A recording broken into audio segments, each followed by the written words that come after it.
ইসমাইল মির্জা বসুবরাতিতে আপনাদের সবাইকে স্বাগত জানাচ্ছি। আজ আমরা কথা বলবো জুলাই অভ্যুত্থানের পক্ষ শক্তিগুলির বিভেদ এই শিরোনাম নিয়ে কথা বলবো। বিষয়ে কথা বলবার জন্য আমাদের সাথে গণ অধিকার পরিষদের সভাপতি ডাকসু সাবেক বিপি জনাব নুরুল হক নূর রয়েছেন, এবং তিনিও কিন্তু এই জুলাই অভ্যুত্থানের একজন লড়াকু সৈনিক। এবং শুধু জুলাই অভ্যুত্থান নয়, তার পূর্ববর্তী সময় গত 15 বছরের সময় আমরা দেখেছি তিনি রাজপথে থেকেছেন, অনেক সংগ্রাম, অনেক লড়াই, অনেক জেল জুলুমের তিনি শিকার হয়েছেন। আমরা আজকে আপনাকে স্বাগত জানাচ্ছি মিস্টার নূর ভাই, আপনি আমাদের স্টুডিওতে এসছেন। আমি কয়েকটা বিষয় সরাসরি আলোচনা চলে যেতে চাই, যেহেতু আমরা একটু অনুষ্ঠানে দেরি করে শুরু করতে হয়েছে। জুলাই অভ্যুত্থানে আপনার সক্রিয় অংশগ্রহণ ছিল, এবং আমরা জুলাই অভ্যুত্থানের পরবর্তীতে দেখেছি আপনার বক্তব্য, মন্তব্য নানা ক্ষেত্রে আমরা দেখেছি কোনো না কোনোভাবে মনে হচ্ছে যে আপনি বিএনপির মিত্র হিসাবে সেখানে নানা কথাবার্তা আপনি বলছিলেন। এবং আমরা দেখেছি 22 অক্টোবরে বিএনপির সিনিয়র যুগ্ম মহাসচিব তিনি কিন্তু পটুয়াখালী 3 আসনে আপনার সাংগঠনিক কার্যক্রমে সহযোগিতা করবার জন্য একটি পত্র দিয়েছিলেন। সেই প্রসঙ্গে আমরা পরে আসব। কিন্তু যেটা দেখেছি যে গত কিছুদিন আগে আপনি বাংলাদেশ ইসলামী আন্দোলনের সমাবেশে জামায়াত নেতা চরমনাই পীর সাহেব, এনসিপি, অন্যান্য ইসলামী দলগুলোর সাথে একই মঞ্চে বক্তব্য রেখেছেন। আমি দেখেছি যে ফেসবুকে জামাতের শীর্ষ নেতা চরমনাই পীর সাহেব আপনার মাথায় হাত বুলিয়ে আপনাকে দোয়া করেছেন। নিশ্চয়ই তারা অত্যন্ত আদর্শবান ব্যক্তি, তারা আপনাকে দোয়া করতেই পারেন, আপনি সেই স্নেহ নিতেই পারেন। কিন্তু প্রশ্ন হচ্ছে যে এখন রাজনৈতিক অবস্থান দিক থেকে যে বিভাজনের কথা বলছি আমরা, পক্ষ শক্তির বিভেদ, আপনাকে তো ধরে নেওয়া হতো যে বিএনপির মিত্র হিসাবে, কিন্তু আপনি সেখানে গিয়ে আবার যে বক্তব্য দিলেন, সেই বক্তব্যে মনে হয় কিনা যে পক্ষ শক্তির কোনো বিভেদ তৈরি হচ্ছে, বা আপনি কোনো আপনার অবস্থানে কোনো পরিবর্তন করছেন? প্রথমত জুলাই গণ অভ্যুত্থানের পক্ষ শক্তিগুলোর মধ্যে কিছুটা বিভাজন থাকা কিন্তু স্বাভাবিক। কারণ ধরেন এই জুলাইয়ের পূর্বে আমাদের সকলের অভিন্ন লক্ষ্য ছিল যে ফ্যাসিবাদের পতন, এবং ফ্যাসিবাদ কায়েম করেছে আওয়ামী লীগ এবং তার আমলাতন্ত্র, তার ব্যবসায়ী, তার গণমাধ্যম, তার প্রশাসন। কাজে সেই সময়ে একেবারেই দুটো পক্ষ চিহ্নিত, একটা গণতন্ত্রের পক্ষে লড়াকু একটা গ্রুপ, আর একটা হচ্ছে ফ্যাসিবাদকে টিকিয়ে রাখার জন্য একটা গ্রুপ। তো সেই ক্ষেত্রে সবাই একসাথে কাঁধে কাঁধ মিলিয়ে সম্মিলিত স্বার্থ কিংবা লক্ষ্য আসলে অর্জনে লড়াই করেছে। লড়াইয়ের পরবর্তী থেকে এখন তো আবার ধরেন সামনে ইলেকশন হবে, নির্বাচন হবে, সরকার গঠন হবে। সেই ক্ষেত্রে আবার এই পক্ষ শক্তিগুলোর মধ্যে তো বিভিন্ন রাজনৈতিক মতাদর্শ আছে। এখন তো সবাই যার যার রাজনৈতিক কর্মসূচি, এজেন্ডা নিয়ে রাজনীতি করবে। সেই ক্ষেত্রে কিছুটা ভিন্ন মত থাকাটা স্বাভাবিক। তবে আমরা চাই না যে একেবারে পক্ষ শক্তিগুলোর মধ্যে মানে খুব বড় ধরনের কোনো বিভাজন রেখা তৈরি হোক, যে যেটাকে কেন্দ্র করে আবার যেই আমরা ফ্যাসিবাদের বিরুদ্ধে লড়াই করলাম সেই পরাজিত শক্তি ফিরে আসুক কিংবা তাদের পুনর্বাসন হোক। সেই জায়গা থেকে এই ধরনের একটা এক্সট্রিম বিভেদ আমাদের কাম্য নয়। দ্বিতীয়ত আপনি যে বিষয়টি বলেছেন যে এটা ঠিক যে গত এই 16 বছরের ফ্যাসিবাদ বিরোধী লড়াইয়ে বিএনপি রাজনৈতিকভাবে একটা সংগঠিত শক্তিশালী দল হিসেবে তারা অনেক ক্ষেত্রে সকলকে এক জায়গায় আনার ক্ষেত্রে কিংবা সবাইকে নিয়ে এই লড়াইটা করার ক্ষেত্রে একটা নেতৃত্ব পর্যায়ের ভূমিকা রেখেছে। সেখানে জামাতও ছিল, সব দলই ছিল। তো সেই জায়গা থেকে বিএনপি সহ আমরা সবাই মিত্র ছিলাম, এখনও আছি। রাজনৈতিকভাবে আমাদের প্রত্যেক দলেরই কিছু এজেন্ডা বা ইস্যু থাকে, সেটা পপুলার কিংবা সময়োপযোগী কিংবা সোসাইটির চাহিদার আলোকে। যেমন আমরা 2021 সালে যখন আমাদের দলের আত্মপ্রকাশ করি, সেই সময় আমাদের কাছে মনে হয়েছে যে বাংলাদেশের আওয়ামী লীগ এবং বিএনপি কেন্দ্রিক যে দ্বিদলীয় রাজনীতি, 5 বছর পর পরই ক্ষমতার পরিবর্তন, অনেক দেশে এই সিস্টেমে আছে, কিন্তু বাংলাদেশে দেখা যায় রাজনীতির যে বিষয়গুলো নিয়ে সমালোচনা হচ্ছে বা রাজনীতির খারাপ দিকগুলো দুই দলই কিন্তু ক্ষমতা আসলে আসলে পরিবর্তন করতে চায় না। যেই কারণে আমরা একটা নিউ ফোর্স হিসেবে আমরা কিন্তু পরিবর্তনের অঙ্গীকার নিয়ে, আমরা স্লোগান নিয়ে আমরা রাজনীতিতে হাজির হয়েছি। সেই জায়গা থেকে আমাদের একটা ঘোষণা ছিল যে সংসদকে কার্যকর করা, ভারসাম্যপূর্ণ করা এবং ভাইব্রেন্ট করার জন্য আমরা আনুপাতিক হারে নির্বাচন চাই। এবং আমরা যেটা মনে করেছি যে শেখ হাসিনা গত এই 16 বছরে একটানা প্রধানমন্ত্রী থাকার ফলে তিনি আসলে পুরো রাষ্ট্রযন্ত্রকে দলীয়করণ করেছে এবং নিজে একজন একেবারেই স্বৈরাচার। যেহেতু আমাদের সময় আমরা কিছুটা আগে ক্ষেপণ করেছি, আমি সরাসরি কয়েকটা প্রশ্ন আপনার কাছে যাই। যেহেতু আজকে আপনাকে খণ্ডন করবার জন্য অন্য কোনো গেস্ট এখানে নাই, আমি আপনার সাথে আসলে যুক্তিতর্কে যেতে চাই।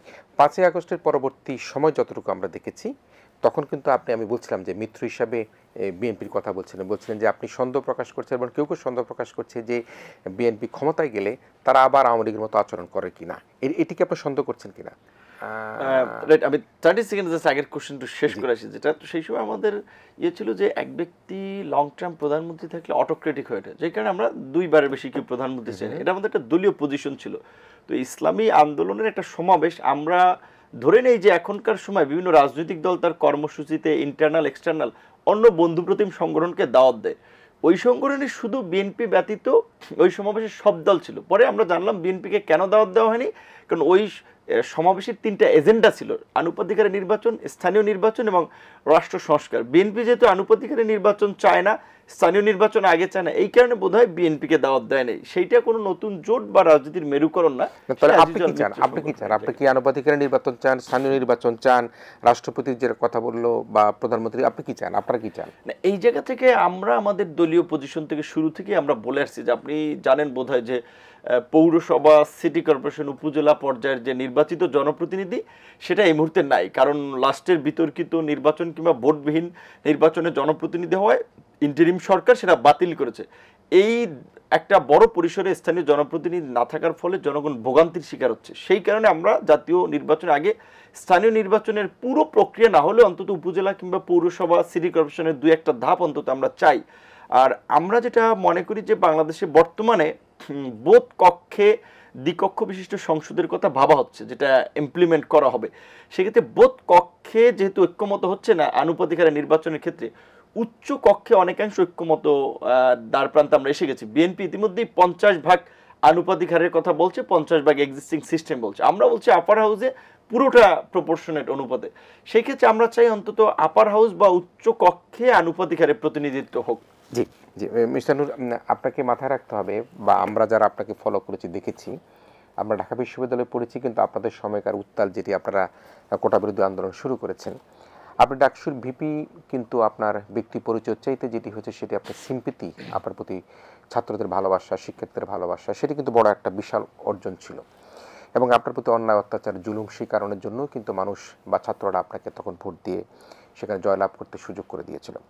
কিন্তু এখন যে আপনি বলছেন যে মিত্রদের যে কথা, যেটা বিএনপি চাচ্ছে না, তারা তো স্থানীয় সরকার নির্বাচন চায় না, তারা তো বলছেন যে আপনারা আনুপাতিক হারে ভোটের কথা বলছেন, আর অন্য বিষয় বলছেন।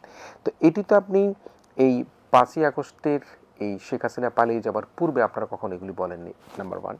নাম্বার 2, আপনি 5ই আগস্ট পরবর্তী সময় পর্যন্ত, যতক্ষণ পর্যন্ত আপনি পটুয়াখালীতে কোনো না কোনোভাবে একটা অপ্রীতিকর ঘটনা ঘটেছে, তার আগ পর্যন্ত তো আপনি এই ধরনের কোনো বক্তব্যের মধ্যে আপনি ইনভলভ হননি।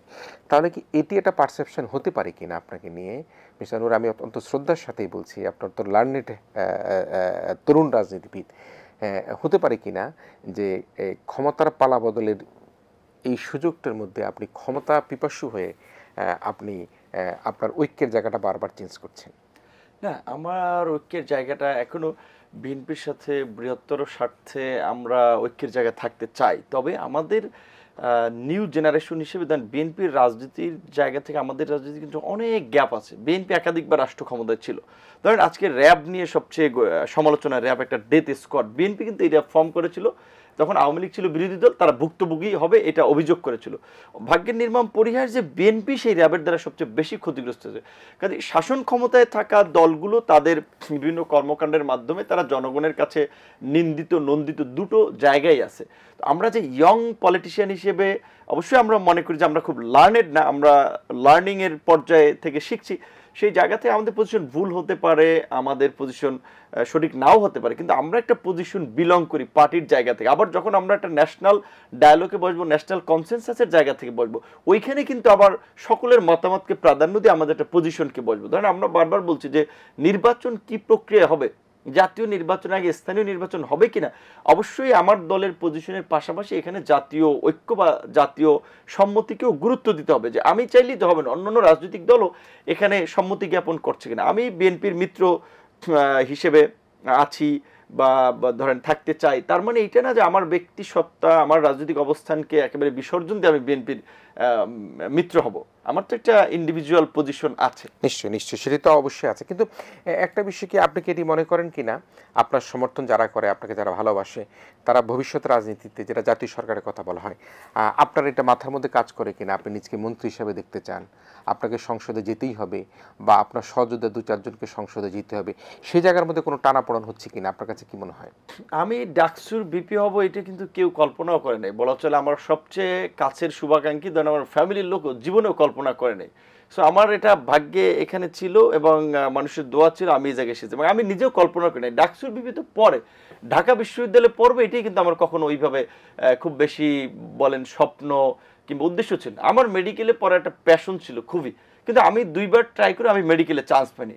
কেমনে যেন আমাকে ঢাকা বিশ্ববিদ্যালয় আসলে আল্লাহ এনেছে, এবং ইংরেজি সাবজেক্টে পড়াশোনা করছি যে বিসিএস ক্যাডার হব, বিসিএস ক্যাডার হয়ে মানুষের যত উপকার করতে হবে, সেখানে রাজনীতিতে আসবে এটাও কিন্তু আমার ওইভাবে প্ল্যান পরিকল্পনা করে আসা হয়নি। সেই জায়গা থেকে এই জায়গায় এসেছি, এবং এই গণ অভ্যুত্থান ধরেন নিজের ঢোল নিজে পেটানোর মতো না। আজকে যদি আমরা এই 2018 কোটা সংস্কার আন্দোলন, 19-এ ডাকসু নির্বাচন না হতো, তাহলে আজকে এই গণ অভ্যুত্থানের প্রেক্ষাপট এইভাবে রচিত হতো না, হয়তো অন্যভাবে হতো।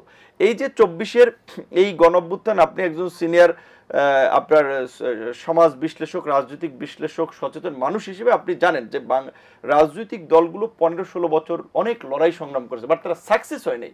এই জুলাই কোটা আন্দোলন, যেটা 2018 সালে আমরা জন্ম দিয়েছি বলতে গেলে, সেই আন্দোলনকে কেন্দ্র করে এই সরকার পতন হয়েছে, এবং আমরা জানি যে কিভাবে একটা ছাত্র আন্দোলনকে গণ অভ্যুত্থানের দিকে আসলে আমরা নিয়ে গিয়েছি, সেই জায়গা থেকে আমরা জানি। সুতরাং সামনের রাজনীতিতে কি হয় আসলে, কে সরকার গঠন করে, আমার পজিশন কি হয় এইটা কিন্তু বলা মুশকিল। কারণ অনেকে আমাদের একটা পারসেপশন যে as a big party BNP বোধহয় ক্ষমতায় আসতেছে, বিএনপি তো নাও আসতে পারে, অন্য কিছু তো হতে পারে। যেমন 91 নির্বাচনে সবাই ধরে নিয়েছিল যে আওয়ামী লীগ সরকার গঠন করবে, বলা হয়ে থাকে যে আগের রাতে নাকি শেখ হাসিনা তার ক্যাবিনেটও চূড়ান্ত করে ফেলছিল। পরে দেখা গেল বিএনপি সেই সময় তুলনামূলকভাবে একটা ভঙ্গুর দল, ছাত্রদের উপরে ডিপেন্ডেবল ছিল, জিয়াউর রহমান মারা যাওয়ার পর অনেক সিনিয়র নেতৃবৃন্দ চলে গেছে, বিএনপি কিন্তু সেখানে পাওয়ার এসেছে। এবং ধরেন এখন যদি এই দ্বিকক্ষ বিশিষ্ট সংসদের উচ্চ কক্ষে যদি আপনার এই আনুপাতিক হারে প্রতিনিধিত্ব হয়, আমার তো আমার ধারণা আমরা অন্তত আপনার 7 থেকে 8% ভোট ক্যারি করতে পারবো। তাহলে ধরেন এটা একটা মিনিমাম, 7 থেকে 8% ভোট ক্যারি করতে পারলে তো আমার 7 থেকে 8 জন এমপি থাকতেছে, কারোর সাথে জোট না করেও, যেটা অলরেডি আলোচনায়, যেমন বিএনপির মতো বড় দলের উপরে তো অনেক কিছু ডিপেন্ডেবল। বিএনপি 50% সংখ্যানুপাতে এখানে চাচ্ছে, আমরা সবাই চাচ্ছি পুরোটা। তো পুরোটা হইলে জোট ছাড়াও কিন্তু সেখানে আপনার যদি বিএনপি সেটা মেন করে যে ন্যাশনাল গভর্নমেন্ট, এবং বিএনপি যদি মেজরিটি পায়, তাহলে কিন্তু বিএনপি রাষ্ট্র চালাতে হলে গণঅভ্যুত্থান পরবর্তী সময়ে সবাইকে নিয়ে রাষ্ট্র চালানো লাগবে। সেখানে আমাদের মতো ধরেন এনসিপি কিংবা আমি মনে করি অন্যান্য সব দল যারাই সরকার গঠন করুক, তাদের একটা ইনক্লুসিভ যদি গভর্নমেন্ট ফর্ম করতে পারে, তারা স্থিতিশীল ভাবে রাষ্ট্র চালাতে পারবে। আদারওয়াইজ সেই গভর্নমেন্টকেও 2-3 বছরের মাথায় একটা গণঅভ্যুত্থান ফেস করা লাগবে। না, সেক্ষেত্রে আমরা বিরতিতে যাব। সেক্ষেত্রে যদি এরকম হয় যে আপনার দলের সাথে বা আপনার সাথে একটা নেগোশিয়েট হলো যে আপনি আসলে আন্দোলন সংগ্রাম করেছেন, এটা তো প্রকাশ্যই করেছেন, আপনার স্ত্রী সেই সংবাদ সম্মেলনের কথা আমাদের রিপোর্টার মিজান শাহজাহান করেছে, এখনও কিন্তু ইউটিউবে সবচেয়ে বেশি হাইয়েস্ট ভিউ যেটি আছে, যেদিন আপনাকে গ্রেপ্তার করা হলো এবং আপনার স্ত্রী সেখানে রিপোর্টার সিনিয়র করলো। তো সে অবস্থা যদি কোনো সমঝোতা হয়, তাহলে কি আপনি এইসব জায়গা থেকে সরে এসে আপনার আপনি কি যুগপথভাবে আবার বিএনপির সাথে বা জনাব তারেক রহমানের সাথে, বা নিশ্চয়ই তাদের সাথেই আছেন, তাদের সাথে আবার একইভাবে আপনার অবস্থান হবে কিনা? আমরা চাই আগামীতে একটা জাতীয় ঐক্যমত্যের সরকার, সেখানে ধরেন বিএনপি, জামাত, ইসলামী আন্দোলন বলেন, এনসিপি, সকলকে নিয়ে একটা সরকার গঠন। এবং আমি যদি ধরেন ওই মেকানিজমের জায়গায় থাকি, আমি সবাইকে নিয়ে কিভাবে একটা ইনক্লুসিভ পার্লামেন্ট গঠন করা যায় একটা সরকার, ওইভাবেই আমি হাঁটবো। সেইখানে যেমন বিএনপি বলছেন, বিএনপির সমস্ত senior leader including mister Tarique Rahman, সবার সাথে আমার কথা হয়, তারা বড় দল হিসেবে বিভিন্ন বিষয়ে আমাদের মতামত জানতে চায়, একটা ফ্রেন্ডলি সম্পর্ক আছে। এখন একটা পজিশনের কারণে ধরেন আপনার এই শার্টটা খুব ভালো লাগছে, আবার আমার ভালো লাগে না, আমার এই রংটা ভালো লাগছে, আপনার এটা ভালো লাগে না। তো রাজনীতিতে এরকমের কিছু পজিশন হতে পারে, তার মানে এইটা না যে এইটার কারণে আসলে আমাদের মধ্যে যে ঐক্য বা রাজনৈতিকভাবে বোঝাপড়া, ফ্যাসিবাদ হটিয়ে আমরা যেভাবে একটা নতুন সরকার গঠন করলাম, আগামীর সরকারকে কিভাবে স্থিতিশীল রাখার জন্য আমাদের কাজ করতে হবে, ওই সমস্ত পলিসির জায়গায় দু একটা ইস্যুকে কেন্দ্র করে মনে হয় না যে যারা ম্যাচুরিটলি ডিল করে সেক্ষেত্রে রাজনৈতিকভাবে সম্পর্কের অবনতি হবে। আর আমাদের একটা বর্তমানে বাংলাদেশের পররাষ্ট্র নীতির মতো আমরা একটা নীতি অবলম্বন করতে চাই, সেটা হচ্ছে রাজনৈতিকভাবে বিএনপি বলেন, জামাত বলেন, ধর্মভিত্তিক দল বলেন, বামপন্থী বলেন, ডানপন্থী, কারোর সাথে বৈরিতা না, সবার সাথে বন্ধুত্বপূর্ণ এবং সুসম্পর্ক রেখে আমরা আমাদের পথ চলাকে এগিয়ে নিতে চাই। তাহলে সেক্ষেত্রে আপনি এখন কি চান, মানে আপনার এখন আদর্শগতভাবে আপনি কাদের সাথে আছেন এখন এই মুহূর্তে? না এই মুহূর্তে যেহেতু আপনার দলের অবস্থানটি সত্যি কথা বলতে তো এটি আমরা সবসময় বলি যে আপনারা 300 আসনে নির্বাচন করবেন কিনা, সেটি আসলে আমি জানি না কতখানি সম্ভব হবে, কিন্তু আপনাকে কোথাও না কোথাও কারো না কারোর সাথে মিত্রদের সাথে থাকতে হবে। আপনি আপনার সবচেয়ে ঘনিষ্ঠ মিত্র এখন কাকে মনে করেন? এই মুহূর্তে বলতে গেলে সব রাজনৈতিক দলগুলোই তার যেহেতু নিজস্ব রাজনৈতিক এজেন্ডা নিয়ে মাঠে আছে, দল গুছানো, এবং সত্যিকার অর্থেই সবাই নিজের নেতাকর্মীদেরকে প্রাধান্য দিচ্ছে, যে কেউ 15 বছরের, কেউ 5 বছরের, 7 বছরের নেতাকর্মীরা ভুক্তভোগী, ক্ষতিগ্রস্ত, কাজী তাদেরকে কিভাবে হেল্প করা যায়, সবাই দল গোছাচ্ছে। সো এই মুহূর্তে যেহেতু রাজনৈতিকভাবে কারোর সাথেই জোট নিয়ে এখন পর্যন্ত ওই ধরনের আলাপ আলোচনা হয় নাই, সো ওই জায়গা থেকে আমি এই মুহূর্তে কাউকে নির্বাচনী জোট হিসেবে বিবেচনা করছি না, বা কারো সাথে আমাদের সেই বোঝাপড়াটাও হয় না, এবং আমরা অন্যদের মতো কিছুটা বোঝাপড়া ছিল কিনা আগে, কিছুদিন আগে? না, এটা আসলে এটা একটা ইন্টারেস্টিং বিষয় যে বিএনপি আমাদেরকে চিঠি দিয়েছিল, আমি এবং আরো কিছু রাজনৈতিক দলের সিনিয়র নেতৃবৃন্দ, সেটা কিন্তু আমাদের সাথেও ডিসকাস করা হয় নাই। তবে আমরা এই 5ই আগস্টের পরপর আমাদের এলাকায় কাজ করতে গিয়ে স্থানীয় বিএনপি নেতাকর্মীদের একটা বাধা কিংবা প্রোপাগান্ডা অপপ্রচারের সম্মুখীন হচ্ছিলাম। সেইটা আমরা বিএনপি মিত্র হিসেবে তাদেরকে জানিয়েছিলাম যে আপনাদের তৃণমূলে এই ধরনের একটা অসহিষ্ণু আচরণ আমরা শিকার হচ্ছি। তখন তারা চিঠি দিয়েছে আমাকে, আমার এলাকায়, মান্না ভাইয়ের এলাকায়, ধরেন মান্না ভাইকে তার এলাকায় চিঠি দিয়েছে। এখন মান্না ভাই কিংবা জোনায়েদ সাকিতে একটা সিট দিয়ে তাদেরকে আপনার কিনে নিবে, কিংবা একটা সিটের বিনিময়ে তারা তার রাজনৈতিক সত্তাকে বিসর্জন দিয়ে বিএনপির পক্ষে কাজ করবে, এরকমভাবে কিন্তু কেউ না। এটা বিএনপির, আমি মনে করি একটা ভালো পজিটিভ অ্যাটিটিউড ছিল যে বিএনপি তার রাজপথের মিত্র, বিশেষ করে শীর্ষ নেতাদের এলাকায় যেন তাদের নেতাকর্মীরা কোনোভাবেই অসহিষ্ণু বা অস্বাভাবিক পরিস্থিতি সৃষ্টি না করে সেজন্য চিঠি দিয়েছে। এটা একটা ইতিবাচক দিক, কিন্তু এইটা আমাদের সাথে আলাপ আলোচনা হয় না, এটা নিয়ে নির্বাচনী কোনো সমঝোতাও আসলে এই বিষয়ে এখন পর্যন্ত হয়নি। বরঞ্চ পত্রপত্রিকা বোধহয় আপনি লক্ষ্য করেছেন, বিএনপিও কিন্তু এখন পর্যন্ত পরিষ্কার বলেছে যে নির্বাচন ঘনিয়ে আসলে তখন জোটের বিষয়ে আলোচনা হবে। আপাতত কিন্তু তারাও জোট বিষয় নিয়ে আলোচনা করছেন, আর কোনো দলই ওইভাবে এখন আলাপ আলোচনা আসলে করছে না। সবাই বিএনপির দেওয়া সেই চিঠি আপনারা প্রত্যাখ্যান করেন নাই, সেটাকে প্রত্যাখ্যান করছেন? না, আমরা তো ধরেন এখানে যদি আমাদেরকে কেউ সহযোগিতা করার আশ্বাস দেয় আমরা তো ইতিবাচকভাবে নিব। সেখানে বিএনপির চিঠি দিয়েছে, আমরা তো মনে করি যে বিএনপির এরকমের 6টা চিঠি না, এরকম আরও কিছু চিঠি দেওয়ার দরকার। ধরেন আমি যদি একটা বড় দল হতাম তাহলে আমি ঘোষণা দিতাম যে এই রাজপথের ফ্যাসিবাদ বিরোধী আন্দোলনের শীর্ষ নেতাদের আসনে আমার দল থেকে আমি প্রার্থী দেব না। ধরেন সেক্ষেত্রে কয়জন, 20 জন প্রার্থী হতো। তো বিএনপির মতো দল যার সারা দেশে সক্ষমতা আছে, প্রার্থী দেওয়ার আছে, 20টা সিটে প্রার্থী না দিলে কি হবে? তাহলে এটা একটা পজিটিভ ইয়া যেত। আমার সক্ষমতা কিন্তু আমি ওইরকম আপনার দলের জন্য আপনার কয়টা হলে ভালো হয়? না, এইটা তো আমি এখন পর্যন্ত ওই ধরনের জোটের নিয়ে আসলে আলাপ আলোচনা করি নাই, সিট নিয়ে ওইভাবে আমাদের দলের নেতাদের সাথে বসিনি। এখন আমরা দল গুছাচ্ছি, এবং যদি আনুপাতিক হারে নির্বাচন হয় তাহলে তো আমাদের চিন্তা ভাবনা যে আমরা 300 আসনে প্রার্থীদের যদি 10% ভোটও ক্যারি করতে পারি, সে ফর এক্সাম্পল সবচেয়ে কম 5% ভোট ক্যারি করলাম, তাও কারো উপরে ডিপেন্ডেবল না হয় আমার 5 জন পার্লামেন্টারিয়ান আমার সংসদে থাকবে। সো আমাদের মতো একটা রাইজিং দল, একটা মুভমেন্ট থেকে আসা দল, এটা অনেক বড় পাওয়া। তাহলে টার্গেট হচ্ছে 5 জন মোটামুটি। যদি আপনি না, এটা টার্গেট, আমি একটা কথার কথা পদ্ধতি ভোটে যান, তবু তো আপনি 5 জনের কথা বলছেন। না, আমরা বলছি যে অ্যাট লিস্ট যদি আমরা 5% ভোট ক্যারি করতে, আমরা তো ধারণা যে মিনিমাম তো 5 থেকে 7% ভোট আমরা ক্যারি করতে পারবোই। আর যদি এর মধ্যে আমরা গুছিয়ে নিতে পারি তাহলে তো তার চেয়ে আরো বেশিও পারতে পারি। আচ্ছা, দেখা যাক। ভোট তো 100%, যোগ বিয়োগ করলে 100 এর মধ্যে কাস্টিং ভোট তো ইউজুয়ালি ধরেন আমার ধারণা এইবার হয়তো 75 থেকে 80% মতো। তাহলে আপনার 5-7% বাকিদেরটা যোগ বিয়োগ করলে আসলে বোঝা যাবে কি কত পার্সেন্ট ভোট দিতে পারে, আগে বলা যাবে। আমি কিন্তু আপনার কাছে ফিরে আসবো, আপনার সাথে অনেক আলোচনা বাকি রয়েছে। আপনি কিন্তু বলেছিলেন যে বিএনপির দেওয়া আশীর্বাদের চিঠি এখন আপনার জন্য একটা অভিশাপে পরিণত হয়েছে। আপনি প্রস্তুত থাকবেন প্রিয় দর্শক, আমরা একটা ছোট্ট বিরতি নিচ্ছি। আমরা আমাদের একজন প্রিয় অতিথি ডাকসুর সাবেক ভিপি, আমি আগেও বলেছি যে রাজপথের লড়াকু সৈনিক, জুলাই আন্দোলনের জুলাই যোদ্ধা, এবং যিনি তার জীবনকে ঝুঁকি নিয়ে সবসময় রাজপথে ছিলেন ফ্যাসিস্টকে উৎখাত করবার জন্য, সেই অতিথির সাথে আবারও কিছুক্ষণ পর ফিরে আসবো। তবে কথা হবে আমাদের এই বিষয় নিয়ে, কেন বিএনপির সেই চিঠিটি অভিশাপ হিসাবে তিনি দেখছেন। একটা ছোট্ট বিরতি নিচ্ছি। ইসমাইল মির্জা শুভরাত্রিতে আবারও ফিরে এসেছি। আমরা আমাদের আজকের আয়োজনে কথা বলছিলাম জুলাই অভ্যুত্থানের পক্ষ শক্তির বিভেদ, এবং এটি নিয়ে কথা বলবার জন্য আমাদের সাথে গণ অধিকার পরিষদের সভাপতি ও ডাকসুর সাবেক ভিপি জনাব নুরুল হক নূর রয়েছেন আমাদের সাথে। আমরা আসলে জানবার চেষ্টা করছিলাম মিস্টার নূর আসলে কোন মিত্রদের সাথে আছেন, তিনি তার ব্যাখ্যা দিবার চেষ্টা করলেন। আমরা আলো বা বিরতিতে যাবার পূর্বেই জানিয়ে রেখেছিলাম যে আসলে মিস্টার নূর 13 তারিখে একটা অনাকাঙ্ক্ষিত ঘটনায় তার নিজস্ব এলাকায়, যেটা নির্বাচন এলাকায় নির্বাচন করবার তিনি প্রত্যাশা করছেন, পটুয়াখালী 3-এ। সে অনাকাঙ্ক্ষিত ঘটনার প্রেক্ষিতে তিনি বলছেন, বিএনপির দেওয়া আশীর্বাদের চিঠি এখন আমাদের জন্য অভিশাপে পরিণত হয়েছে। এই চিঠির কারণে আমাদের উপর একের পর এক হামলা করছে। এটি কেন বলেছেন, কি হয়েছে আপনার? এইটা হচ্ছে যে আমি বিশেষ করে যেটা আগের বক্তব্য বলেছি যে চিঠি যে দেওয়া হয়েছে এটা কিন্তু আমাদের সাথে কোনো আলাপ আলোচনা হয়নি, বরং সেই চিঠি দিয়ে আমাদের দলের মধ্যেও কিন্তু একটা প্রতিক্রিয়া হয়েছে যে আপনারা কি তাহলে 2 সিটে প্যাক্ট হয়ে গেলেন কিনা। কারণ আমরা তো এই আলোচনা করি নাই যে আমরা 2টো সিটে আমরা কম্প্রোমাইজ করব। সো একটা হচ্ছে দলের মধ্যেও প্রতিক্রিয়া হয়েছে, আবার ওই এলাকায় বিএনপির যারা সম্ভাব্য নির্বাচন প্রার্থী, সেটা শুধু আমার এলাকায় না, আমার মনে হয় যাদেরকে চিঠি দেওয়া হয়েছে সব এলাকায়, তারাও বেঁকে বসেছে যে আমরা ছাড় দেব না। তো সেই ক্ষেত্রে দেখা যাচ্ছে আমার এলাকায় ঝামেলা হয়েছে, মান্না ভাইয়ের এলাকায় ঝামেলা করছে, রব ভাইয়ের এলাকায় ঝামেলা করছে, জোনায়েদ সাকিব ভাইরও আপনার এলাকাতেও কিছুটা ঝামেলা করছে। তো এখন আমি দেখলাম যে ধারাবাহিকভাবে ওই চিঠি দেওয়ার পর থেকে আমি যে কয়েকবার এলাকায় গেছি, এমনকি আওয়ামী লীগের আমলে আগে বিএনপি বা আমাদের ঢাকার প্রোগ্রামে কারা কারা আসতো সেই ভিডিও এবং ছবি দেখে তাদের বাসাবাড়ি থেকে হুমকি দিত কিংবা মারধর করতো। ঠিক বিএনপির কিছু ক্ষেত্রে স্থানীয় নেতৃবৃন্দ আমার পটুয়াখালীর জেলা সমাবেশে আসার কারণে আমার কিছু নেতৃবৃন্দকে ওইভাবে বাসায় বাসায় গিয়ে হুমকি দিচ্ছে যে বিপি নূরের সমাবেশে কেন গেছে।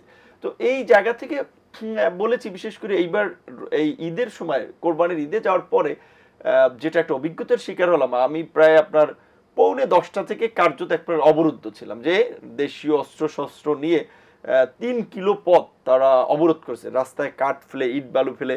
এবং বিএনপির বিভিন্ন নেতৃবৃন্দকে আমি ফোনে জানিয়েছিলাম, যেহেতু আমাদের বন্ধুপ্রতিম সংগঠন, আমরা চাইনি যে এটি নিয়ে খুব এক্সট্রিম কোনো জায়গায় যেতে বা কোনো ভায়োলেন্সের দিকে যেতে। আমি বলেছিলাম যে আপনাদের নেতাকর্মীদের ব্যবস্থা নেন, ভিন্ন মতেরও তো তার অধিকার আছে সভা সমাবেশ করার। তো সেখানে শেষ পর্যন্ত 2:30টা পর্যন্ত বিএনপির নেতৃবৃন্দ কোনো পদক্ষেপ নিতে পারে নাই। তো যেখানে আমি সংবাদ সম্মেলনে বলেছিলাম এই তারা চিঠি দিয়েছিল সহযোগিতা করার জন্য, আর এখানে তো সহযোগিতা না, একেবারে অসহযোগিতা, এবং পদে পদে তারা আপনার বাধা। তাহলে আপনি যেখানে গেছেন সেটা তো আপনার নিজের এলাকা। হ্যাঁ, আপনি যে পপুলারিটি আছে না, আমি ডাকসুর ভিপি ছিলাম, ওই এলাকার সন্তান, সেই সুবাদে অবশ্যই তো কিছুটা অবস্থান আছে।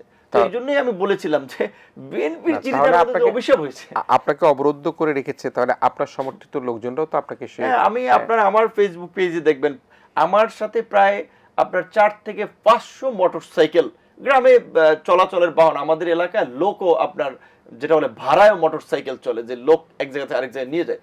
তো গ্রামে গেলে শুভাকাঙ্ক্ষী আত্মীয় স্বজন সবাই একটু নেতার পিছনে মোটরসাইকেল নিয়ে থাকে, যারা আবার ধরেন ইউনিয়ন পর্যায়ে নেতৃত্ব দেয় তারা 100 মোটরসাইকেল নিয়ে, ওয়ার্ড পর্যায়ে তারা 20টা মোটরসাইকেল নিয়ে, এবার প্রায় 400-500 মোটরসাইকেলের বহল এবং বহর ছিল। আমরাও চাইলে কাউন্টার অ্যাটাকে যেতে পারতাম, তাতে কি হতো অনেক ভায়োলেন্স হতো। যেমন আমরা কোনো অ্যাটাকে যাইনি, তাও আমার একটা মোটরসাইকেল পুড়িয়ে দিয়েছে, আমার একটা মোটরসাইকেলকে ভেঙে নষ্ট করেছে, কয়েকজন লোককে হামলা করেছে। এখন আমরা যদি কাউন্টার মুখোমুখি একটা অবস্থান হতো, ধরেন ওই দিক থেকে 3 জনের লাশ পড়তো, আমাদের 5 জনের লাশ পড়তো। তো আমি অ্যাজ এ ন্যাশনাল পলিটিক্স করার সুবাদে আমি চাইনি যে এলাকায় আমার উপস্থিতিতে এই ধরনের কোনো নেতিবাচক কর্মকাণ্ড ঘটুক, যেই কারণে আমি সাইলেন্ট ছিলাম কার্যত। তবে এটি আপনার বিপক্ষের কোনো কথা নয়। যিনি ওখানকার পোড়খাওয়া রাজনীতি, যিনি দীর্ঘদিন থেকে সেখানে রাজনীতি করে আসছেন, তার নিশ্চয় একটা প্রত্যাশা থাকতেই পারে। সে কারণে একটা ভুল বোঝাবুঝি হচ্ছে, আমরা আশা করবো সেটি নিশ্চয়ই একটা অবসান হোক। কারণ একটা কিরণ ভাই, ধরেন আমরা তো এখনই বিএনপি ইলেকশন দেয় না, ধরেন দানের শেষে আমাদেরকে তো মনোনয়ন দেয় না যে বিএনপির প্রার্থীর রিয়াকশন দেখাতে পারে। এখন নির্বাচন হচ্ছেও না, নির্বাচন আসলে কবে হয় সেটি নিয়েও কিন্তু অনেক সংশয় রয়েছে। তাহলে এখন তো আমি ইন্ডিভিজুয়াল হিসেবে, আপনি এজ এ ইন্ডিভিজুয়াল হিসেবেও যদি আপনি নির্বাচন করতে চান, এলাকায় গণসংযোগ করতে চান, এই অধিকারটা তো সবার থাকতে হবে। এখানে তো কেউ কাউকে বাধা দিতে পারে না। আসলে এটা তো আওয়ামী লীগের আমলে হয়েছে যে বিএনপি জামাত বিরোধী দলের লোকের এলাকায় থাকতে পারে নাই, নির্বাচন বা সাংগঠনিক কোনো কাজকর্ম করতে পারে নাই। অভ্যুত্থান পরবর্তীতে এমন পরিস্থিতি বা কোনো রাজনৈতিক দলের দিক থেকে এমন আচরণ আমরা আশা করি না। আপনি যেটি খানিক আগে বললেন নির্বাচন কবে হয়, তো আমরা তো যেটি লন্ডন বৈঠকের পরে ফেব্রুয়ারিতে একটা আশাবাদ শুনেছি, হয়তো ফেব্রুয়ারি বেশি হলে এপ্রিলে কথা বলা হচ্ছে। আপনার কাছে কি কোনো এরকম ইঙ্গিত আছে কিনা যে নির্বাচন আসলে এই যে এই কাঙ্ক্ষিত সময়ের মধ্যে নাও হতে পারে, এ ধরনের কোনো আভাস বা ইঙ্গিত, বা আপনি কোনো রকম কোনো কিছু বুঝতে পারছেন কিনা? না, কিন্তু নির্বাচন এ পর্যন্ত 3টা ডেট পাওয়া গেছে। একটা হচ্ছে প্রধান উপদেষ্টা আপনার এই লাস্ট ইয়ারের ডিসেম্বরের ভাষণে বলেছিল যে এই বছরের 25শে ডিসেম্বর আপনার থেকে 26-এর জুনের মধ্যে ইলেকশন হবে। সেখানে রাজনৈতিক দলগুলোর চাপাচাপি বা দাবির মুখে তারা একটু ডেটটাকে এগিয়ে এনেছে, বলেছিল যে এপ্রিলে আমরা চেষ্টা করবো একটা ইলেকশন দিতে। সেইখানে আবার ধরেন লন্ডনে বাংলাদেশের একটা প্রধান রাজনৈতিক দল তার প্রধান জনাব তারেক রহমানের সাথে বৈঠকে আবার প্রধান উপদেষ্টা বলেছে যদি বিচার এবং সংস্কারের কাঙ্ক্ষিত অগ্রগতি হয়, এগিয়ে না যায়, তবে নির্বাচন ফেব্রুয়ারিতে হতে পারে বিএনপির দাবির মুখে। তাহলে 3টা ডেট, ডিসেম্বর থেকে জুন, এপ্রিল এবং ফেব্রুয়ারি। সো নির্বাচন হলে 3টা ডেটের একটা ডেট হতে পারে। ফেব্রুয়ারি যে হবে এটাও ঠিক না, এপ্রিলে হবে এটাও ঠিক না, আবার জুনের মধ্যে হবে, এইটা মোটামুটি একটা টাইম ধরা যায়। সেই ক্ষেত্রে আবার এইখানে ধরেন আন্দোলনকারী বিশেষ করে নেতৃত্ব পর্যায়ের যে সমস্ত মানুষ রয়েছে, যেমন এই আন্দোলনটা তো কোনো রাজনৈতিক নেতৃত্ব হয় নাই। আমরা 2018 সাল থেকে ধীরে ধীরে একটা প্রেক্ষাপট তৈরি করেছে, একটা পাটাতন তৈরি করেছি, কিন্তু আমি 19 জুলাই গ্রেপ্তার হয়েছিলাম। লিডারশিপটা কিন্তু একেবারেই ফ্রেশ ইয়ং কিছু তরুণরা দিয়েছে। তাদের প্রতি মানুষের যে ফ্যাসিনেশন, মোহ, সেখানে আম পাবলিক যেটা বলছে যে আপনার এই যে ধরেন যে সমস্ত মানুষ, সাংবাদিক, অভিনেতা, শিল্পী, রাজনীতিবিদ যারা আন্দোলন সংগ্রাম করেছে ফ্যাসিবাদের বিরুদ্ধে, তাদের কিন্তু ভয় আছে যে ফ্যাসিবাদ যদি কামব্যাক করে তাদের উপরে আবার দুর্যোগ নেমে আসতে পারে। সেই ক্ষেত্রে এই মানুষের প্রত্যাশা কি, আন্দোলনকারীদের প্রত্যাশা কি, যে এই ফ্যাসিবাদের সাথে যারা জড়িত ছিল তাদেরকে বিচারের মুখোমুখি করতে হবে, ফ্যাসিবাদ নির্মূল করতে হবে। এবং এই যে ফ্যাসিবাদী রাষ্ট্র কাঠামো, আমরা যেটা আন্দোলনের আগেও বলেছিলাম, আপনার সম্ভবত 3 অগস্ট ছাত্ররা পরিষ্কারভাবে ঘোষণা দিয়েছে যে ফ্যাসিবাদী রাষ্ট্র কাঠামোর পরিবর্তন করে আমরা নতুন রাজনৈতিক বন্দোবস্ত প্রতিষ্ঠা করতে চাই। সেই নতুন আপনার সামাজিক চুক্তি, নিউ সোশ্যাল কন্ট্রাক্টে আমাদেরকে যেতে হবে। সেই সংস্কার, বিচার, এগুলোর দৃশ্যমান অগ্রগতি ছাড়া নির্বাচনের পক্ষে কিন্তু ওইভাবে আবার ছাত্র জনতা বলেন, আম পাবলিক, তারা মতামত দিচ্ছে না। সেক্ষেত্রে বিচারের একটা অগ্রগতি হতে হবে, সংস্কার ক্ষেত্রে একটা অগ্রগতি হবে। সেই ক্ষেত্রে আমার ব্যক্তিগত মত হচ্ছে কোনোভাবেই সেটা ফেব্রুয়ারির মধ্যে ইলেকশন করা সম্ভব না। এটা যেতে যেতে অন্তত সেই ক্ষেত্রে প্রধান উপদেষ্টার ফার্স্ট অ্যানাউন্সিং ডেটটা আমার মনে হয় যে জুন, মার্চ, এই এপ্রিল কিংবা জুন সময়টা পর্যন্ত লাগতে পারে। তাহলে বিএনপি যে কাঙ্ক্ষিত প্রত্যাশা ফেব্রুয়ারির মধ্যে, সেই সময় নির্বাচন নিয়ে আপনার শঙ্কা আছে? আমার ফেব্রুয়ারি কিংবা এপ্রিল কিংবা আপনার জুন, খুব 2-4 মাসের ডিফারেন্স, খুব বেশি ডিফারেন্স না। তো আমি ব্যক্তিগতভাবে বিএনপির সিনিয়র একাধিক নেতাকে বলেছিলাম, এবং এই প্রোগ্রামে যেটা আমি বলতে চাই, ধরেন এখন একটা ইন্টারিম গভর্নমেন্ট আছে, as a political party BNP কিংবা আমাদের দল গণ অধিকার পরিষদ এই ফ্যাসিবাদের সাথে জড়িতদের বিচারের দায়টা আমাদের উপরে না নিয়ে ইন্টারিম গভর্নমেন্ট, এটা একটা সকলের সমর্থিত গভর্নমেন্ট, এই গভর্নমেন্টের আমলে যদি আমরা এটা একটা সমাধানে পৌঁছাতে পারি সেটা আমাদের জন্য ভালো। এটা ঠিক যে ডক্টর ইউনূস ব্যক্তি হিসেবে তার যে কানেক্টিভিটি, তার যে অবস্থান, সম্মান, বিশ্বব্যাপী পরিচিতি, সেই কারণে তিনি এই বাংলাদেশের 5ই আগস্ট পরবর্তী পরিস্থিতিকে যেভাবে সামলেছেন, এইটা অন্য কোনো ব্যক্তি কিংবা সরকার প্রধানের পক্ষে সামলানো সম্ভব ছিল না। সো সেই জায়গা থেকে আমরা যদি বিচার করতে যাই কোনো পলিটিক্যাল গভর্নমেন্ট, তখন বলবে এটা পলিটিক্যালি ব্যবহার করা হচ্ছে অপোনেন্টকে নির্মূল করার জন্য, জাতিসংঘ বলেন, অমুক বলেন, তমুক বলেন, কোশ্চেন রেজ করবে। সেই ক্ষেত্রে আমার দৃষ্টিতে এটা কোনো পলিটিক্যাল পার্টি, সেটা বিএনপিরও দায় টানা উচিত হবে না। সেটা এই সরকারকে সহযোগিতা করি বিচারের একটা পর্যায়ে নিয়ে এসে, এবং যে রাষ্ট্র সংস্কার, আমরা একটা স্বাধীন গণমাধ্যম, স্বাধীন বিচার বিভাগ, এই যেই প্রশাসন জনগণের উপরে একটা নিপীড়নের ভূমিকায় অবতীর্ণ হয়েছে, এই নিপীড়নমূলক প্রশাসনিক ব্যবস্থার সংস্কার, এইরকম কিছু মৌলিক পরিবর্তন করে তারপরে নির্বাচনের দিকে যাওয়াটা সবার জন্য বেটার। তাহলে আপনিও মনে করছেন যে ফেব্রুয়ারির নির্বাচন নিয়ে, মানে আপনি কি মনে করছেন? আমি মনে করি ফেব্রুয়ারিতে কোনোভাবে নির্বাচন হওয়া সম্ভব না, এটা বাস্তবসম্মত। সম্ভব না নাকি আপনারা চাচ্ছেন না, কোনটা? আমি যেটা বলছি যে ধরেন সরকার তো এই কেন সম্ভব, পাবলিকের চিন্তা ভাবনার আলোকেই তো তার চিন্তা ভাবনাটা করতে হয়। এখন পর্যন্ত বিচার আমরা যেটা চাচ্ছি, সেই বিচারের স্বাভাবিকভাবে বিচার তো আসলে 2-4-5 মাসই তো এভিডেন্স সংগ্রহ করা, 7-8-10 বছর তো লাগতে পারে না, 7-8 বছর না, অন্তত পক্ষে ধরেন এই ধরনের একটা পরিস্থিতি বিচারের জন্য অন্তত দেখা যায় আপনার 2-1 বছর লেগে যায়। সো সেক্ষেত্রে 1 বছরের মধ্যে হতে পারে, আবার 2 বছর পর্যন্ত লেগে যেতে পারে। তারপরে আমরা যে সংস্কারের কথা বলছি, আপনি লক্ষ্য করেছেন যে জাতীয় ঐক্যমত একটা কমিশন গঠন হয়েছে, যে কমিশনের প্রধান উপদেষ্টা doctor Mohammad Yunus, vice chairman আছেন আলী রিয়াজ স্যার। উনি এই আপনার মিটিং করছেন বিভিন্ন রাজনৈতিক দলগুলোর সাথে, মৌলিক কিংবা গুরুত্বপূর্ণ সংস্কার একটা ঐক্যমত পৌঁছানোর। সেখানকার অনেকগুলো আলোচনায় আমি ছিলাম। তো নানান মানুষ, নানান মত, তো এই মত পথকে এক জায়গায় এনে একটা ঐক্যমত করা কিছু সিদ্ধান্ত তাহলে এখন সরাসরি যদি বলেন যে ঐক্যমত্যে আসা, সংস্কার করা এবং বিচার করা, এই সকল প্রক্রিয়াগুলি সম্পন্ন করে তাহলে আপনার কথায় কি বোঝা যাচ্ছে নির্বাচন নিয়ে আপনি কি?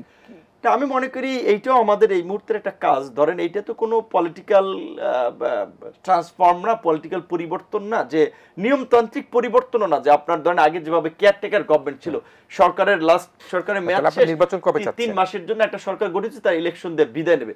এই সরকারের উপরে অনেকগুলো দায়িত্ব অটোমেটিক্যালি বর্তাইছে এবং আন্দোলনের ফলে আমরা রাজনৈতিক দল, নাগরিক, ছাত্র সবাই মিলে দিয়েছি ফ্যাসিবাদের বিচার করা, ফ্যাসিবাদ নির্মূল করা, রাষ্ট্র সংস্কার করা এবং বাংলাদেশের একটা গণতান্ত্রিক উত্তরণ।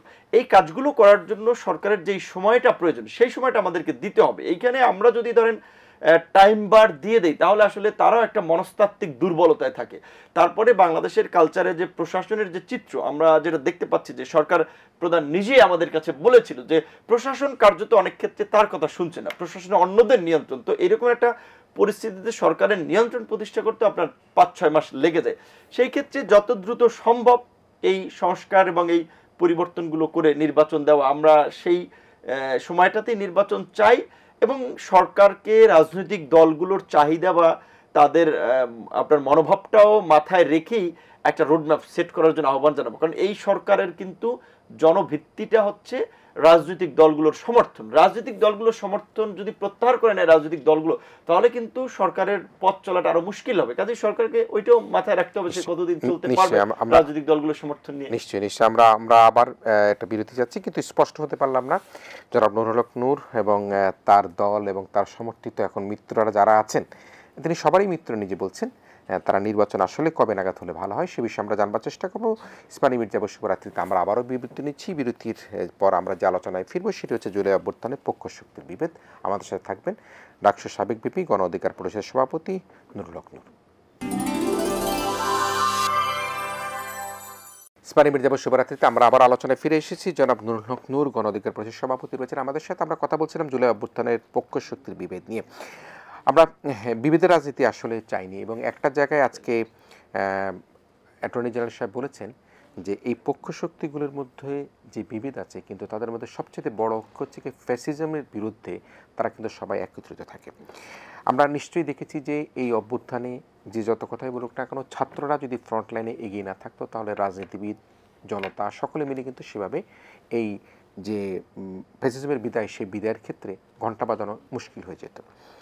তো এনসিপি একটা নতুন রাজনৈতিক দল, সেখানে যারা জুলুমের শিকার হয়েছেন তারা এখন রাজপথে রয়েছেন, তাদের মধ্যে ভালো মন্দ ভুল অনেক কিছু থাকতে পারে। আপনার সাথে এখন এনসিপির যোগাযোগ কেমন? ওদের তো অনেকে আমার সরাসরি রাজনৈতিক সহকর্মী এবং আমার মূল দল না, আমার ছাত্র সংগঠনের আপনার অনেকে নেতা ছিল। যেমন এখন যে অ্যাডভাইজার, এলজেডি অ্যাডভাইজার আসিফ, সে আমাদের ছাত্র সংগঠনের 3 কমিটির বিশ্ববিদ্যালয় পর্যায়ে মেম্বার ছিল। প্রথম বিশ্ববিদ্যালয়ের সাংগঠনিক, সেকেন্ড কমিটিতে সহসভাপতি, থার্ড কমিটিতে বিশ্ববিদ্যালয়ের সভাপতি। এবং ওই তাদের লাস্ট কাউন্সিল 2023 সালের আপনার সম্ভবত 8 ফেব্রুয়ারি কাউন্সিল কর্তৃক আমি ছাত্রলীগের হামলারও শিকার হয়েছি। পরে বিশ্ববিদ্যালয়ের ভাইস চ্যান্সেলর বাসার সামনে দাঁড়িয়ে দাঁড়িয়ে কাউন্সিলর করে প্রার্থী ঘোষণা করে এসেছিলাম। তারপরে এনসিপির যে সদস্য সচিব আক্তার, সে তো 2019 সালে ডাকসুতে আমার সাথে সমাজসেবা সম্পাদক পদে নির্বাচন করেছে, একসাথে আমি কাজ করেছি। তারপরে আমাদের যে ছাত্র সংগঠন ছাত্র অধিকার পরিষদ, সেটা ঢাকা বিশ্ববিদ্যালয় শাখার সাধারণ সম্পাদক ছিল। তারপরে নাহিদের কথাই ধরেন, কনভেনার বা এই আন্দোলনের অন্যতম আইকনিক ফেস হচ্ছে নাহিদ এবং আসিফ। সেখানে নাহিদ কিন্তু 2019 সালে আমার সাথে কালচারাল সেক্রেটারি পদে নির্বাচন করছে এবং সেই নির্বাচনের ক্যাম্পেইনের ভিডিও যদি দেখেন, আমি নিজে মানে আমার ডান বাম পাশে তাদেরকে রেখে আমরা পরিচয় করে দিচ্ছিলাম। এবং এই আন্দোলনেও তো আমরা, তাদেরও অনেক ম্যাচুরিটি আছে, বুদ্ধি আছে, লিডারশিপ আছে, তারপরেও কিন্তু আমাদের কিছু গাইডেন্স ছিল। সো সেই জায়গা থেকে তো একটা সম্পর্ক আছে। এবং এই এনসিপির মানে এখন যারা নেতৃত্ব পর্যায়ে অনেকেই বিভিন্ন কোনো না কোনো ফ্রন্টে আমার সাথে অনেকেই সরাসরি কাজ করেছে। এখন হতে পারে তাহলে ভাই ওরা আপনার কাছ থেকে সরে গেল কেন? কারণ হচ্ছে আসলে আমরা এই লাস্ট রেজিমের সময় যখন কাজ করি তখন তো অত্যন্ত একটা প্রতিকূল সময় এবং বিশ্ববিদ্যালয়ের দেখা যায় গ্রাজুয়েশন করা ছেলে মেয়ে, তারপরে গ্রাজুয়েশনের পর তাদের একটা পরিবারের ডিমান্ড থাকে, চাকরি, বিয়ে করা, নানা ধরনের প্রেশার থাকে। ওই সুবাদে আমরা ফাইন্যান্সিয়াল সাপোর্ট দেওয়া অনেকে রাখতে পারিনি। দ্বিতীয়ত ধরেন ইয়ং মানুষ হিসেবে একসাথে কাজ করলে বা আমরা যখন একটা প্ল্যাটফর্মে উঠছিলাম তখন ওই ফ্যাসিস্টের আমলে বিভিন্ন এজেন্সি নানানভাবে নানানজনকে বিভ্রান্ত করতো, সেই জায়গা থেকে অনেকে রাগে ক্ষোভে, কেউ বঞ্চনা থেকে নানান কারণে কিছু নিষ্ক্রিয় ছিল। আবার এই প্ল্যাটফর্ম হওয়ার পর এখন এনসিপি যেহেতু মোর ক্লোজ টু গভর্নমেন্ট, যেহেতু ধরেন এনসিপির সরাসরি 3 জন উপদেষ্টা ছিল, আসিফ নাহিদ, তারা সরাসরি এনসিপি বা নিউ পার্টি করতেছে। সো ওই পার্টিতে গেলে যেভাবে গভর্নমেন্টের একটু বেনিফিটেড হওয়া যাবে বা ক্ষমতার একটু স্বাদ ভোগ করা যাবে, আমি তো গভর্নমেন্টে নাই, কাজে সেইটা তো আমার সাথে থাকলে ওই বেনিফিটটা তো পাওয়া যাবে না। এইটা একটা কারণ অনেকে ওখানে চলে গিয়েছে। তবে আমার সাথে ভালো সম্পর্ক আছে এবং আমি আজীবন আমি তাদের রাজনৈতিক অগ্রজ হিসেবে আমি তাদের শুভকামনা জানিয়ে যাব, আমি তাদের দোয়া করি তারা ভালো করুক, আমার চেয়ে এগিয়ে গেছে আরও এগিয়ে যাক, তারা বাংলাদেশের রাজনীতিতে সাকসেস হোক, আমি দোয়া করব। আর যদি তারা ফেল করে তাহলে সেই জায়গাটা, যেমন ধরেন আমরা তো স্টিল আমরা একটা অল্টারনেটিভ প্ল্যাটফর্ম চেষ্টা করতেছি, আরও এই আন্দোলন থেকে আরও একটা প্ল্যাটফর্ম হয়েছে কিন্তু তরুণদের আন্দোলন কিন্তু আপ বাংলাদেশ নামে। সো এটা বাংলাদেশের জন্য তো ভালো যে 3টা ইয়ং পলিটিক্যাল প্ল্যাটফর্ম হয়েছে, সেই তার মধ্যে হয়তো ওই প্ল্যাটফর্মে সিনিয়র প্ল্যাটফর্ম আমরা আছি, কিছুটা ম্যাচুরিটি অভিজ্ঞতা, সেই জায়গা থেকে আমি মনে করি যে বাংলাদেশের আগামীর রাজনীতিতে তরুণদের একটা অবস্থান থাকবে। এবং অনেকে হয়তো যেটা বললাম ওই ইকুয়েশন মিলাতে পারছে না, আগামী নির্বাচনে কি ইকুয়েশন হতে পারে। আমার ব্যক্তিগত অবজারভেশন হচ্ছে ওল্ড জেনারেশন পলিটিক্সের প্রতি মানুষের একটা আপনার অনাগ্রহ আছে। যেমন এটা তো আপনিও বলবেন, সবাই বলবে যে 15 বছর কিন্তু 16 বছরে কিন্তু গণ আন্দোলন তৈরি হয়নি, কারণ পলিটিক্যাল পার্টিগুলোর আন্দোলনে পরিস্থিতির কারণে, ধরেন এই যে জুলাই গণঅভ্যুত্থান হয়েছে ওইটাও তো বন্দুকের নলের মুখে, রাস্তায় লাশ ফিরেছে, যে ষষ্ঠমন্ত্রীকে একজন সেক্রেটারি বলছে স্যার একজন মরে আবার আরেকজন এসে দাঁড়ায়। তো এই প্রেক্ষাপট তো পলিটিক্যাল পার্টি তৈরি করতে পারেনি, কারণ পলিটিক্যাল পার্টির প্রতি মানুষের ওই ট্রাস্টটা ছিল না যে পলিটিক্যাল পার্টি ক্ষমতা আসলে কিছু করতে পারবে। বাট ছাত্রদের মাধ্যমে যখন আন্দোলনটা লিড হচ্ছে তখন মানুষ মনে করেছে যে এই ছাত্ররা পতনের পরেও ক্ষমতার একটা জায়গা থাকবে, তারা ভালো কিছু করতে পারবে। একবার শেষ মুহূর্তে আপনাকে যদি একটু একটা তির্যক প্রশ্ন করি, আপনি যদি কিছু মনে না করেন, সেটি হচ্ছে যে তির্যক প্রশ্ন, আমার তির্যক বলতে একটু সরাসরি প্রশ্ন আপনাকে নিয়ে যেটি বলা হয় যে আপনি ডাকসুর ভিপি তখনকার সাবেক প্রধানমন্ত্রীর আশীর্বাদ নিয়েছেন, বিএনপির মিত্র ছিলেন, সেই মিত্রতা থেকেও কিন্তু এখন আপনার অবস্থানটা দুর্বল মনে হচ্ছে বিএনপির সাথে, ইসলামী দলগুলোর সাথে আপনার যোগাযোগ বাড়ছে। তো সব মিলিয়ে আসলে আপনি নিজকে কি অবস্থান আপনি মনে করছেন যে আপনার এগুলো তো কিছুটা হলেও আপনাকে একটা সমালোচনার জায়গায় নেয় কিনা? পলিটিক্স করতে হলে বাংলাদেশের প্রেক্ষাপটে একটা না, অনেক ধরনের সমালোচনার মধ্যে দিয়ে যেতে হবে। আর ওই অনেক ক্ষেত্রে কিছু মনীষীরা বলছে পলিটিক্স ইজ এ গেম, আবার কে বলে compromise is art of politics. So compromise আপনাকে বিভিন্ন সময় করতে হবে, এবং যেটা বলে যে কোনো যুদ্ধে জেতার অন্যতম পূর্ব শর্ত হচ্ছে রণকৌশল। সো সেই রণকৌশলের কারণে কখনো মানুষ আপনাকে গালি দিবে, আবার কখনো তালি দিবে, কখনো প্রশংসা করবে, আবার সমালোচনা করবে। আমি আপনার একটা লিড দেওয়ার জন্য, আমার পলিটিক্সকে বিজয়ী করার জন্য আমার তো বিভিন্ন কৌশল অবলম্বন করতে হবে, সেক্ষেত্রে আমার পজিশন চেঞ্জ করা লাগবে, আমার বক্তব্য চেঞ্জ করা লাগবে। কিন্তু আমি তো পলিটিক্স তো একেবারে রেল লাইনের মতো মানে সরল কোনো আসলে রাস্তা না। সুতরাং মানুষ যদি এক্সপেক্ট করে যে না বিপিনুর সবসময় ইসলামী দলগুলোর মধ্যে থাকবে, তাদের লাইনেই বক্তব্য দেবে, সেটাও যেমন না আবার অন্য লিবারেল পলিটিক্যাল পার্টিগুলোরই সবসময় গুণগান গাইবে কিংবা অন্য দলেরই সবসময় সার্ভিস দেবে, এটা হতো না। সেই ক্ষেত্রে আমি আমার এই মনে করি নিজস্ব চিন্তা চেতনার জায়গা থেকে আমার সহকর্মীদের সাথে আলাপ আলোচনা করে আমরা কিছু পলিসি নেই, কিছু জায়গায় আমরা ভুল পলিসি নেই, আবার সেখান থেকে শিখি, কিছু জায়গায় হোঁচট খাই, আবার উঠে দাঁড়াই, এর মধ্যে দিয়েই তো সবাই এগিয়ে যায়। আমরা হয়তো আমাদের ওই ভুল ত্রুটি সমালোচনা ওগুলোর মধ্যে দিয়ে এগিয়ে যাব। না, আপনি গালি খেলে আমাদের মন খারাপ লাগে, কিন্তু আপনি তালি পেলে আমাদের মন ভালো লাগে। সবসময় মানুষ ওই একটাকে থাকতে পারে না, তো রাজনীতিতে বিশেষ করে সেই অবস্থায় আপনার প্রতি কিন্তু দেশের মানুষের সিম্পিতি শব্দটা খুব ভালো নাও শোনালো, আপনার প্রতি মানুষের একটা মমত্ব আছে, ভালোবাসা আছে। তো এখন রাজনৈতিক যে বিভক্তি, আমরা জুলাই অভ্যুত্থানের পক্ষশক্তি যে বিভক্তি, সেই বিভক্তি দূর করবার ক্ষেত্রে আপনার সাথে সবারই সম্পর্ক আছে। আপনাকে পীরের দরবারও সবাই দোয়া করে, আপনি লন্ডনে জনাব তারেক রহমান সাহেবের সাথে আপনার যোগাযোগ ভালো রয়েছে, তো জামাত ইসলামের সাথে সম্পর্ক ভালো রয়েছে। এই পক্ষশক্তির বিভেদটাকে একটু দূর করার কোনো সুযোগ আছে কিনা? না, আমি ব্যক্তিগতভাবে যেটা চাই, আপনাকে ফ্রি ফ্র্যাঙ্কলি বলি, আমার সাথে বিএনপির যারা তারেক রহমান থেকে শীর্ষ নেতাদের সাথে যখন আলাপ আলোচনা চায়, অন্য দলগুলোর সাথে আলাপ আলোচনা, আমরা কিন্তু পরিষ্কারভাবেই বলি যে বাংলাদেশে আগামীতে সকল রাজনৈতিক দল অভ্যুত্থানের পক্ষ শক্তি কিভাবে পার্লামেন্টে যেতে পারে, সবাই যেন এমপি হতে পারে। হ্যাঁ, এমপি হোক, তারপরে কেউ বিরোধী পজিশনে থাকবে, সরকারি পজিশনে থাকবে, বাট এই প্রত্যেকটা দলের প্রতিনিধিত্ব পার্লামেন্টে থাকতে হবে। এবং আমাদের কিছু কমন গোলকে নিয়ে চুক্তি, যেমন আমাদের বাংলাদেশের 50 বছরে আমাদের ফরেন পলিসি খুব স্ট্রং না। ধরেন ভারত সরকার পরিবর্তন হলেও বাংলাদেশ প্রশ্নে কিন্তু তাদের নীতির পরিবর্তন হয় না, যেটা আপনি কংগ্রেসের সময় লক্ষ্য করেছেন, মোদির গভর্নমেন্টের সময় লক্ষ্য করেছেন। বাট আমাদের ওই ধরনের কোনো ফরেন পলিসি নেই। সো তাহলে আমাদের একটা ফরেন পলিসি থাকবে, বিশেষ করে আমাদের ভারত প্রশ্নে, আমাদের পশ্চিমাদের প্রশ্নে, আমাদের বঙ্গোপসাগর কেন্দ্রিক পলিসিতে। তো আমি চাই যে আগামীর পার্লামেন্টে যারা সরকার গঠন করবে তারা সবাইকে নিয়ে এই ধরনের কিছু পলিসি নির্ধারণ করবে। সেক্ষেত্রে ধরেন আমি এই যে সব দিকে সম্পর্কটা না থাকলে তো এই ভূমিকাটা রাখতে পারবে না। এবং আমি আপনাকে বলছি, এটা নিজেকে জাহির করা হয়। এই আন্দোলনে আমরা মাদ্রাসার ছাত্র, ইসলামিক দল থেকে শুরু করে নন ইসলামিক দল, সবার সাথে সম্পর্ক ছিল বিধায় তো সবাইকে রাজপথে নামাতে পেরেছি। ঠিক একইভাবে আমরা যদি কোনো স্পেসিফিক পক্ষের দিকে না ঝুঁকে একটা ইন্ডিপেন্ডেন্ট পজিশন নিয়ে আগাতে পারি, তাহলে আমরা এই আপনি যেটা চাচ্ছেন বা আপনার যে প্রোগ্রামের শিরোনাম যে জুলাই শক্তির মধ্যে বিভেদ না, আমরা একটা ঐক্যের জায়গায় নিয়ে যেতে পারবো। সেই জন্য আমাদের সবাইকে সহযোগিতা, আপনাদেরও সহযোগিতা প্রয়োজন। এবং কিছু কাজকে অপ্রয়োজনীয় সমালোচনা না করে একটু, যেটা বলে ওয়েট অ্যান্ড সি, যেটা ওই যে হিন্দি সিনেমার একটা ডায়লগ আছে, পিকচার আবি বাকি হে মেরা দোস্ত। তো পিকচার অনেক বাকি আছে এখনো, অল্প ট্রেইলার দেখেই আপনার রিয়াকশন দেওয়া যাবে না। তো সেক্ষেত্রে আপনি একটা ঐক্যের প্রত্যাশা করেন নিশ্চয়ই? আমি অবশ্যই সবসময় ঐক্য দেখতে চাই এবং আমার জায়গা থেকে সেই প্রচেষ্টাটা আমার অব্যাহত থাকবে। ক্রিটিসিজম থাকবে বিভিন্ন প্রশ্নে, বিভিন্ন না, অবস্থায়। সেটা আপনি একটা চমৎকার কথা বলেছেন যে কখনো গালি কখনো তালি, এটা রাজনীতিবিদদের থাকেই। আমরা যারা মিডিয়ায় কাজ করি আমাদেরও কিন্তু, যেমন আপনাকে দু একটি প্রশ্ন আমি করেছি, আমার নিজের কাছে মাঝে মাঝে মনে হয়েছে যে আমি আবার গালি খাই কিনা। আবার দু একটা প্রশ্ন করেছি, মাঝে মাঝে মনে হচ্ছে না এটা আমি তালি পেলেও পেতে পারি। তো গালি আর তালির মধ্যেই চলবে। কিন্তু একেবারে শেষ প্রশ্ন, যেটি সংক্ষেপে যদি আপনি একেবারেই বলেন, যে আপনি নিজে যদি কখনো মন্ত্রিত্বের স্বাদ পান, কোন মন্ত্রণালয় নিয়ে আপনার স্টাডি ভালো? আমি অনেক আগেই বলেছি যে আমরা যেটা মনে করি, বাংলাদেশের মতো একটা ওভার পপুলেটেড কান্ট্রিকে আপনার এগিয়ে নিতে হলে আমাদের এখানে, আমি আমার জায়গা থেকে মনে করি, প্রথমত আমাদের শিক্ষা ব্যবস্থাকে ঢেলে সাজাতে হবে, যেটা গণচীন করেছে ওই রকম কিছু পলিসি এখানে অ্যাডাপ্ট করতে হবে।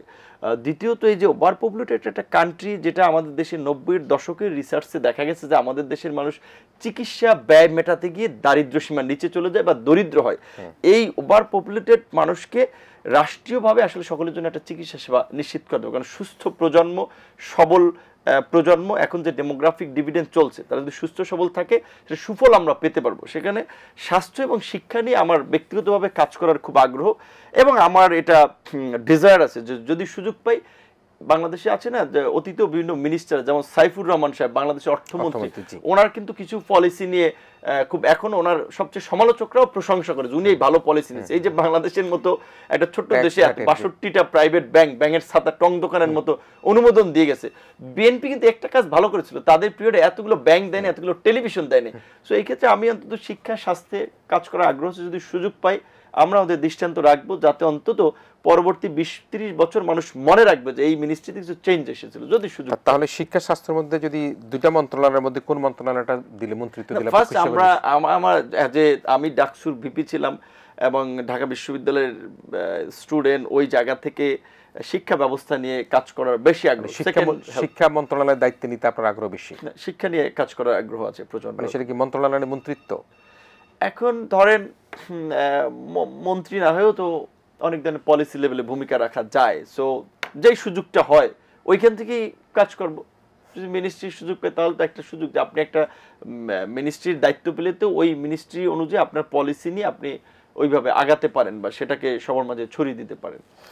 প্রিয় দর্শক, শেষ করছি। আলোচনার অনেক ইচ্ছা ছিল, কিন্তু ইচ্ছা থাকা সত্ত্বেও সুযোগের অভাবে আলোচনা করতে পারেন। নূর অনেক অব্যক্ত কথা বললেন, নির্বাচন নিয়ে তার প্রত্যাশার কথা বললেন, ঐক্যের কথা বললেন এবং যুগপৎ আন্দোলনের শক্তির যে ঐক্যবদ্ধতা সেটিও তিনি ব্যক্ত করলেন। আমরা আশা করব নুরুল হক নূরের যে আজকে যে বক্তব্য মন্তব্য সেগুলির মধ্যে দিয়ে বাংলাদেশে এগিয়ে যাবে। আমাদের জুলাই অভ্যুত্থানের পক্ষ শক্তির মধ্যে আমরা কোনো বিভেদ দেখতে চাই না। আমরা মনে করি যে স্বৈরাচার ফ্যাসিস্ট যারা এই দেশ থেকে বিদায় হয়েছে তারা যাতে কখনো মাথাচাড়া দিতে না পারে, এবং সেই কারণের জন্য এই যে জুলাই অভ্যুত্থানের পক্ষ শক্তিগুলোকে ঐক্যবদ্ধভাবে কাজ করবেন এই প্রত্যাশা রেখে জনাব নুরুল হক নূর আপনাকে ধন্যবাদ জানিয়ে আমাদের আয়োজন এখানে শেষ করছি। প্রিয় দর্শক, আপনারা ভালো থাকবেন, সবাই মিলে ভীষণ ভালো থাকবেন।